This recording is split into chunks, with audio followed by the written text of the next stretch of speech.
તો વેજીટેબલથી ભરપૂર એકદમ ટેસ્ટી ઘઉંના લોટના પૂડા. તો આપણે ગળ્યા પૂડા તો બહુ ખાધા છે, પણ આ રીતના તીખા પૂડા ખાજો, બહુ જ ટેસ્ટી લાગે છે. તો બાળકોનું વેકેશન ખુલી જવા આવ્યું છે હવે, તો આ રીતે તમે લંચ બોક્સમાં આપી શકો છો. બનાવીને ફટાફટ બનીને રેડી થઈ જાય છે આ પૂડા. ફ્રેન્ડ્સ, આજે હું શેર કરીશ તમારી સાથે ઘઉંના લોટના પૂડા બનાવવાની રેસીપી. તો આપણે ગળ્યા પૂડા તો બહુ ખાધા છે, તો આજે આપણે તીખા પૂડા બનાવીશું. તો અહીંયા આગળ વેજીટેબલ એડ કરીને બનાવીશું વેજીટેબલ ઘઉંના પૂડા. હવે એક મોટા બાઉલમાં આપણે ઘઉંનો લોટ લઈ લઈશું, 1 કપ જેટલો. 2 ચમચી બેસન એડ કરીશું આપણે, અને 1/4 કપ ઝીનો રવો એડ કરીશું. તમે મોટો પણ લઈ શકો છો, જેથી ઉપરથી આપણે ક્રિસ્પી થાય. હવે આપણે એની અંદર વેજીટેબલ એડ કરીશું બધા. અહીંયા એકદમ પાતળી સ્લાઇસ કરેલી એક આપણે ડુંગળી એડ કરીશું. એની અંદર પાતળી સ્લાઇસ કરેલું કેપ્સિકમ એડ કરીશું, અને એકદમ પાતળી સ્લાઇસ કરેલા ગાજર એડ કરીશું, અને એકદમ પાતળી સ્લાઇસ કરેલા ટામેટા એડ કરીશું. હવે એની અંદર આપણે એક બટાકો એડ કરીશું. તો આ રીતે આદુ છીની અને 2-3 પાણીએ ધોઈ લીધો છે, એ એડ કરી દઈશું. અને તીખાસ પ્રમાણે લીલા મરચાં, તમે જેટલું તીખું ખાતા હોય એટલા એડ કરવાના. ચપટી હિંગ એડ કરીશું. હવે આપણે એની અંદર ધાણા એડ કરીશું. તો 2 થી 3 ચમચી જેવા ધાણા એડ કર્યા છે. હવે એની અંદર આપણે તલ એડ કરીશું. તો 2 ટેબલ સ્પૂન જેટલા તલ એડ કરીશું. થોડી હળદર એડ કરીશું. થોડો ગરમ મસાલો એડ કરીશું 1 ચમચી જેટલો. અડધી ચમચી જેટલું તીખું મરચું છે, એટલે આપણે અડધી ચમચી જ એડ કર્યો છે. તમારે તીખું ખાવું હોય તો વધારે એડ કરી દેવાનું. સ્વાદ પ્રમાણે મીઠું, થોડોક મરી પાવડર એડ કરીશું.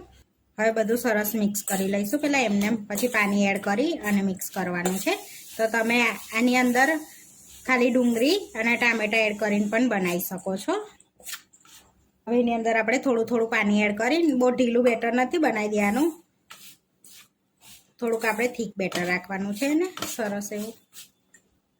તો આપણે અહીંયા આગળ અડધા ગ્લાસ જેટલું પાણી એડ કરીને આપણું બેટર સરસ એવું રેડી કરી દીધું છે. આટલું જ ઠીક રાખવાનું છે આપણે બેટરને, બહુ પતલું નથી કરી દેવાનું, જોઈ શકો છો. હવે આપણે એની અંદર ચપટી સોડા એડ કરીશું, વધારે નહીં કરીએ, અને મિક્સ કરી લઈશું. અને તમે આની જગ્યા પર સોડા યા ઈનો પણ એડ કરી શકો છો. તો હવે આપણે પૂડા ઉતારી લઈશું. તો અહીંયા પૂડા ઉતારવા માટે આપણે તવો લોખંડનો લીધો છે, તેની પર આપણે ઉતારીશું. તો સૌથી પહેલાં આપણે થોડુંક તેલ એડ કરી દઈશું, 1 ચમચી જેટલું. હવે આપણે એની અંદર 1 ચમચા જેટલું બેટર એડ કરી દઈશું, આ રીતે. હવે થોડોક પાણીવાળો હાથ કરીને આ રીતે આપણે ફેલાઈ લઈશું એને, આ રીતે. તો આપણે થોડાક થીક રાખવાના છે અને એકદમ ધીમા તાપે ચડવા દઈશું. હવે આપણે એની અંદર 1 ચમચી જેટલું તેલ એડ કરીશું, અને આ રીતે ઉપરથી પણ એડ કરી દઈશું, અને એકદમ ધીમા તાપે થવા દઈશું આપણે.